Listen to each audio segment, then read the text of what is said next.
প্রতিরক্ষামন্ত্রী রাজনাথ সিং সশস্ত্র বাহিনীকে যুদ্ধের জন্য প্রস্তুত থাকতে নির্দেশ দিয়েছেন।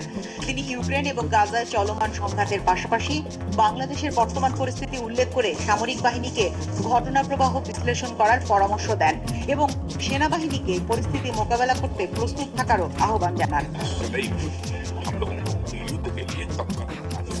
পররাষ্ট্র উপদেষ্টা সাংবাদিকদের প্রশ্নের জবাবে বলেন, বাংলাদেশ অবাক হয়েছে তার এ ধরনের উক্তিতে। কোনো অবস্থাতেই মনে করি না যে ভারতের সাথে আমাদের কোনো যুদ্ধ বিগ্রহ হওয়ার সম্ভাবনা আছে। উনি এটা কি তার নিজের দেশের কনজামশনের জন্য বলেছেন কিনা সেটা আমাদের বুঝতে হবে।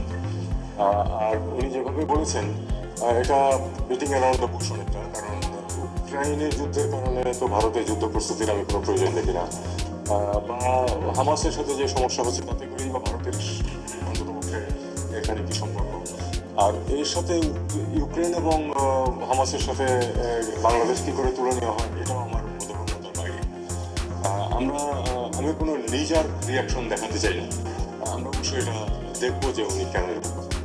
তিনি আরো বলেন, সাবেক প্রধানমন্ত্রী বর্তমানে ভারতের কোন ভিসায় অবস্থান করছেন তা জানে না ঢাকা। স্বাভাবিকভাবে যে কোনো দেশে কাউকে দিতে পারে উচিত কিনা এক্ষেত্রে সেটা হলো দেখার বিষয়, সেটা আমরা দেওয়া উচিত কিনা দেখবো। মানে কি আমরা কি যদি রাজনৈতিক আশ্রয় নিশ্চিত হই তাহলে কি আমরা প্রতিবাদ জানাবো বা তাদেরকে ভোট করতে তাকে দেওয়া উচিত নয়?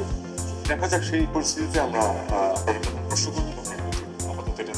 এদিকে সীমান্তে রোহিঙ্গা অনুপ্রবেশ বন্ধ করা যাচ্ছে না বলেও জানান উপদেষ্টা। একটা বড় সড়ো এলাকা নিয়ে তারা বিভিন্ন জায়গায় ঢুকছে, সেগুলোকে সব ক্ষেত্রে যে আমরা ধরতে পারছি সামর্থ্যেরও কিছু সীমাবদ্ধতা আছে, সে কারণে পারছি না, কিন্তু আমরা যেখানে পারছি সেখানে কিন্তু আমরা ফেরত দেওয়ার চেষ্টা করছি। ইউএনএইচসিআর চায় যে আমরা তাদেরকে আশ্রয় দিই, কিন্তু আমরা তাদের কাছে স্পষ্ট করেছি যে আমাদের